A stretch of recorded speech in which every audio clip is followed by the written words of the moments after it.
ব্যাপার এখানে দুইটা, একটা হলো গরিবী, গরিব বা অসহায় হওয়া ধার্মিকভাবে মানানসই, ঠিক আছে, ধর্মে গরিবদের প্রাধান্য দেওয়া হয়েছে, কিন্তু এখন গরিব হয়ে জন্মানো বা গরিব থাকাটা এক ধরনের অভিশাপ।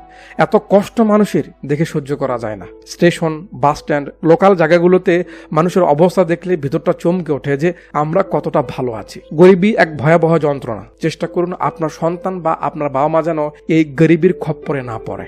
দ্বিতীয় ব্যাপারটা এখানে হলো সৎ ইচ্ছে, সঠিক নিয়ত। যখন আপনার ইচ্ছে সৎ, উদ্দেশ্য ভালো, তখন কোনো না কোনো ম্যাজিক আপনার সঙ্গে অবশ্যই হবে। কখনো লক্ষ্য করেছেন যখন কোনো ভালো ইচ্ছে পূরণ হয় তখন মনের মাঝে কেমন যেন একটা আলাদা শান্তি কাজ করে, ভালো লাগা কাজ করে, যে ফিলিংসটা অন্য কোনো কিছু দিয়ে কখনোই আসে না। It's magic. সৎ উদ্দেশ্য থাকলে জাদুর কলস পেতে হয় না, আশেপাশে সবাই তখন হাত বাড়ায়। আর যদি আপনার কাছে ধন থেকেও আপনি সাহায্য করতে পারছেন না, তাহলে বুঝবেন আপনার পতন হবেই হবে। এই সম্পদ আপনার জন্য অভিশাপ হয়ে দাঁড়াবে। উপরওয়ালা আমাদের সবাইকে একে অপরের সহযোগ